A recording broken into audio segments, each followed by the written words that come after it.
So on that note, I'd like to introduce Mr. Rasco. This Rasco, well, first of all, no, his daughter is Wharton. Wharton, you have to sign to Wharton. That's we gotta go from technology to business, right? We gotta do what the young people want, like she does. No? This Rasco is he's like a Renaissance man, right? He produces good children, right? But his academe is the founding dean of the University of Mindanao. He pioneers academe, right? In the East West is the best company around. He's now owner, but he really helped start the division that looked at it. Internationally, of course, he was a big shot in South Asia for the International Potato Center. And finally, Phil Rice, he headed it. Rice is a problem now. And I saw him, I just met him the second time. He said, come with me, we'll go to the Magsaysay winter. We use something called System for Rice Intensification. I had talked to him about 10 minutes in my whole life. There was also a council president like me. It was council president like me. It's council president of Eufemio just a year later. So he was much younger, like the same age. And he went with no invitation all the way there to find out. He really is a pioneer in spirit. And he's right now, as was advertised, you cannot be, I would never qualify for National Academy of Science. The Eufemio Mafia can do it, but he's also the chair of the Agricultural Science Division, right? And he doesn't want to be a speaker, he wants to be a conversation lead. And he told earlier, he'll tell you how that's different. He'll be more interactive. And he's done pioneering work with so many things, different plants adapted into commercial. He's the example, like him, no? It's not as rich as him. But he gets the science and makes them commercial, like his daughter following his footsteps. And he's an advocate of the agricultural diversification. So I'd like to say the camp guys here. First time I've seen so many Eufemio Mafia here. And it's good he's gonna spearhead it. We wanna deal with them. That's Emily Javier and this guy saying. And I think this thing of making technology, what we talk about, technology into business, which our vice chair is gonna lead. This is what we're gonna do, I think, in the next year. So without much further ado, I'd like to say that we're honored, and I think his daughter will go away, but he won't go away. So we gotta get him into our group, right? Okay. So I'd like to say that Don Rasco, for the time as a student council president, up to now, he's devoted himself to the people. And he's had a field writer, so many things, but he's done it everywhere. Mindanao, Sulu, he did it in Mindanao, etc.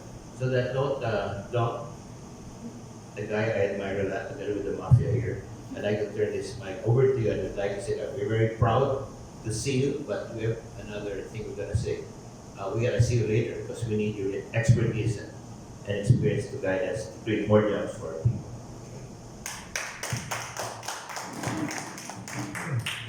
Thank you very much, Ernie, and congratulations on your election as president of MAP. With your election, I can imagine that the process of merits between camp and, and MAP will be facilitated. That's one of the things that I noticed when I came here, that MAP and camp basically have the same advocacies, but why are they in separate groups? So really, as you pointed out, the merits is a logical merits, and I can look forward to it with your leadership. Well, before you start complaining that I changed the topic of my talk, let me explain. PhD here is not Doctor of Philosophy, it's a planetary health diet. So I didn't change the topic at all. I just changed the way it's presented to make you aim for something higher than your current degrees if you haven't got the PhD yet.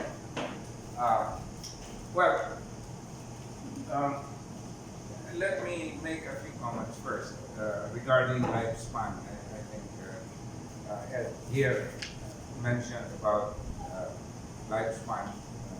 That somehow pushed a button in my system. Many of us perhaps think that lifespan has been declining through the years. That's not quite true. I think a lot of studies have demonstrated that the lifespan is biologically determined, and that hasn't changed from the time that Homo sapiens evolved. If anything, it may have actually gone down a bit because of a phenomenon which we are now beginning to understand called epigenetics. There's something that changes expression of genes. The genes are basically the same, but the manner and the timing of their expression has somehow changed. And part of the change is because of what we eat. And so it's quite related also to what we're going to talk about today. What has changed is life expectancy. There's a difference. Life expectancy may have become longer. In ancient times, it was probably about 30 years old. Even quite recently, Rizal died at the age of 36. Jesus Christ maybe at the age of 33. So the life expectancy then was short, and it's not because of anything. It's because of violence. The Stone Age people died because they were hunting tigers and lions and all this wild stuff. Well, when they started settling in communities, cities, they died of something else, diseases, which came about because of their close relationship with animals, pigs, cattle. Many of what we call infectious diseases are actually inherited from animals, bird flu, tuberculosis, etc. But lately, we have been able to counter diseases. And so that explains why our life expectancy has somehow improved. But it's the quality of life that is now suffering because of what we call chronic diseases, cancer, diabetes. We are able to extend life expectancy because of advances in the medical field. That's where my daughter comes in. She keeps people alive longer, but they are suffering as they live. So my concern here is a longer life expectancy and a happier life expectancy. So my advocacy has actually evolved from the time I was at Field Rice, when I was advocating on the brown rice. That's how Dr. Lantin's path and myself converged. But lately I realized that, man cannot live by rice alone. So, of course, we knew that long ago, but it's a kind of a recent realization in my heart. And so I began to look at other components of what we do. That's where this planetary health diet came in. By the way, this concept is relatively new. It was introduced only last January, as I pointed out last time. It's an invention of a commission called the Eat Lancet Commission. It's an international group of 36 people representing about 16 countries. And after studying production, consumption, marketing, all this stuff that we call supply chain, we realized that the key to long life and a better environment is really what we eat. And so they came up with this recommendation called the Planetary Health Diet. Well, this is where we are. This is based on the 2013 survey by the Philippine Statistical Association or the Authority, Philippine Statistics Authority, or PSA. And as you can imagine, it's breakfast, lunch, supper, rice, with a little fish, And I don't know if you can even distinguish the other components of vegetables there. What income class for this? This is the average Filipino diet. But Perhaps upper, middle and upper middle class. it's the average of everything. Upper, lower, middle. But as I would like to point out, what we eat has been evolving. This is actually an evolved version of what we ate before. Before, we did not eat white rice, but because of the invention of the rice mill, thank you, Dr. Lentin, that was your invention. Well, he's trying to make up for that mistake by advocating brown rice. We removed all the nutritious part of the rice grain and came up with white rice. This is a phenomenon maybe of the last 50 years. And the introduction of white rice coincides with the rise in what we call chronic diseases, diabetes, cancer, etc. But it's still evolving. Well, here is the latest version. Well, our millennials, this is what they eat. Convenient, cheap, and well, Jollibee has now 750 restaurants. If you want to make money, this is where you like to put your money. But if you like to make people live longer, this is not the way to do it. Here is another. This is a more universal version of the modern food system. There are, according to my research, 500 McDonald's restaurants, and they are multiplying like rabbits, just like Jollibee. But one thing about this is if you analyze the content, the wheat is from the US, beef from Argentina, cheese from Holland, tomato from California, mustard sauce and canola oil from Canada, well, the uniform of the waiters from China. So what is it that we produce here actually? Only the services, right? So there's something wrong, basically wrong, with an evolving food system like what we see here. So what is the planetary health diet, which is the alternative to all of this? Well, meron po palang isa.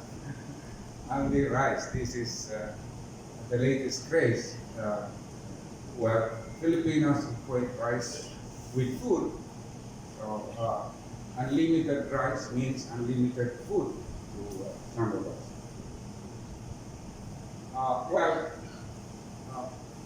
The switch to this unhealthy diet is not only because of the restaurant, it's also because of the supermarket. Supermarket shopping is becoming the trend everywhere, even in the least developed countries. And what are the consequences? Someone studied this in February 2018. This is in Kenya, and I can imagine that if somebody studies the same thing here, the result would be the same. Their conclusion is that supermarket shopping has actually contributed to the widespread phenomenon of obesity and chronic diseases. And it's partly because what you buy here are highly processed food, rich in sugar and rich in vegetable oil. Here is the consequence, part of the consequence. This is based on a 2018 report, local, that among young children, 5 to 10 years old, the incidence of overweight and obesity has actually increased within the last 3 years from 8.6 to almost 12. So that's almost close to 50% increase. And you can imagine if that rate of increase continues, we'll have a nation of sick children. So what is the planetary health diet? Well, this is a visual representation of planetary health diet as interpreted in different cultures. I think last time I pointed out that planetary health diet is not really prescribing the same set of ingredients. you can actually alter the ingredient from one culture to the other depending on what is locally and seasonally available. So sometimes it's referred to as a flexitarian diet, which is basically vegetarian, but not in the strict sense. So they actually allow some meat, some poultry, and some dairy in the planetary health diet. You may note that half of this is fruits and vegetables, and I think this is about time that I do disclosure here. I actually am one of the founders of East West Seed Company, which is the world's biggest vegetable seed company specializing in tropical vegetables. But I'm no longer, a holder. You have divested. I have divested long ago, but I'm still a member of the board of advisors. So that's my status now. I actually started advocating vegetable consumption even before East West. So this is a long process. Okay, some details. It's not a vegetarian diet. It recognizes the value of meat, eggs, and dairy. The number 4 bullet here is probably most significant. It recommends whole food rather than processed.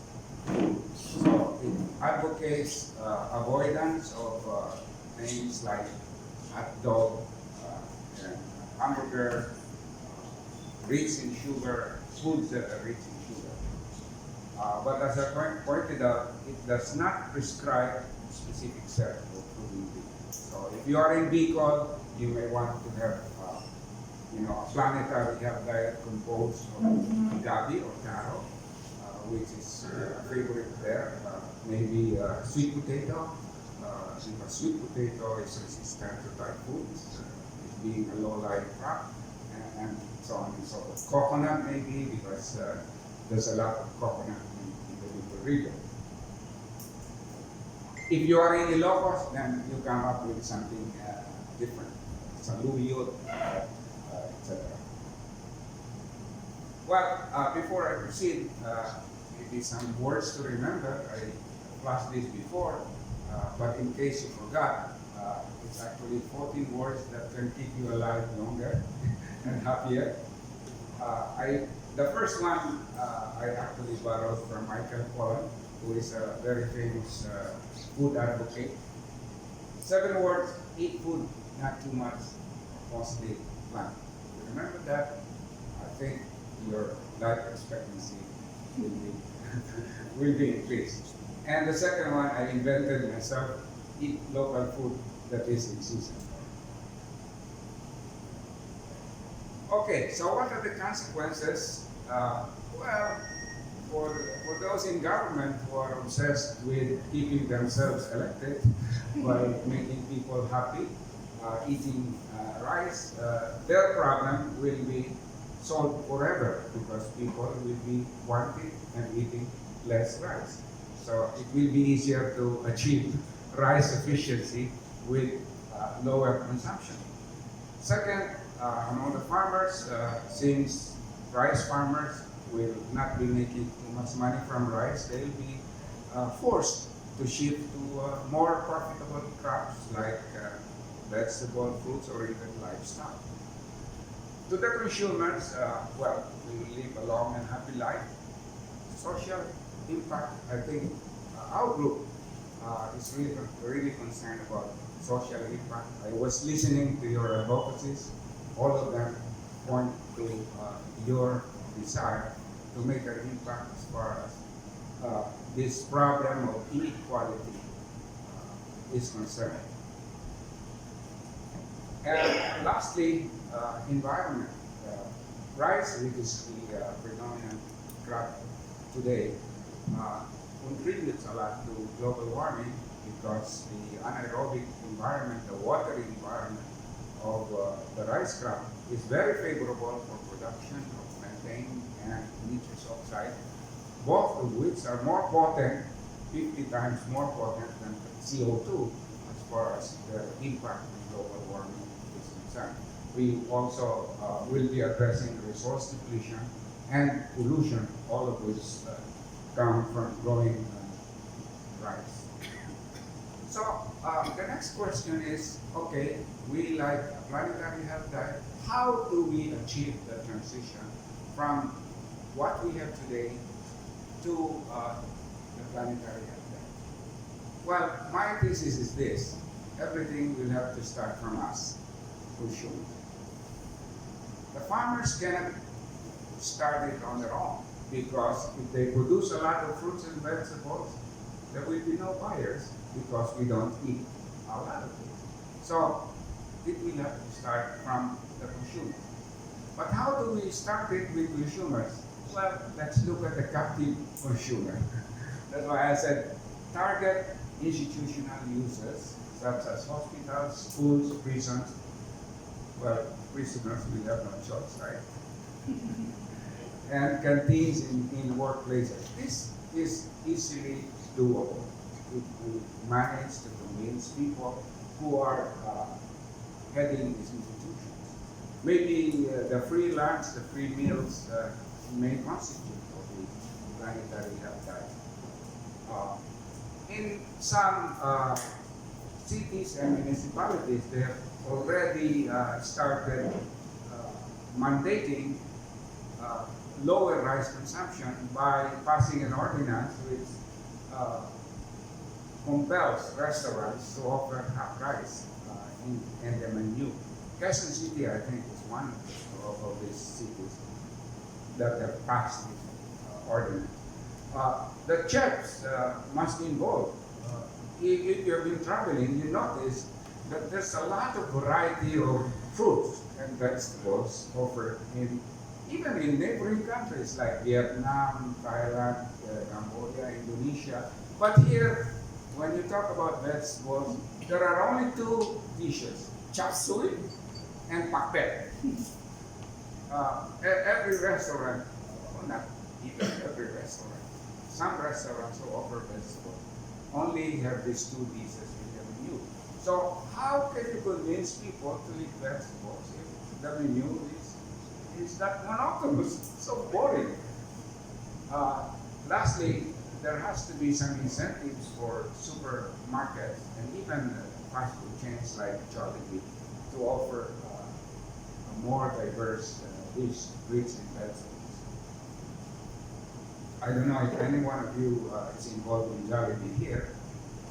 Jollibee involves a lot of people, but this is food for thought. So, I'm done with consumption. Production is actually my expertise, so I'd like to give a few words here. What adjustments are needed in farming and in the overall supply chain from the farm to fork, as they say? Well, first, let me bore you with the formula.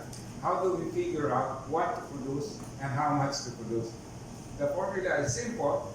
I got this from the report of the Eat Lancet Commission, the PHA. One of the tables, few tables in that report, is a table showing the per capita daily energy intake that they recommend. So based on the PHA, how do you figure out deficiency or excess of what we now eat?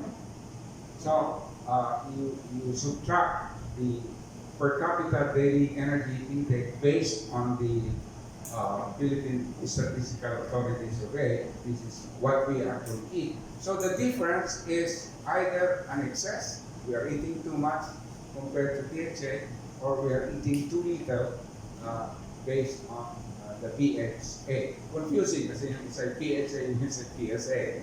But take note, PHA is the recommended, PSA is the existing, what we actually consume. So, for example, based on the PHA, if you put together all the energy obtained from the cereals, like rice, corn, and wheat, it's only 811 kilocalories per capita per day. But what do we actually consume?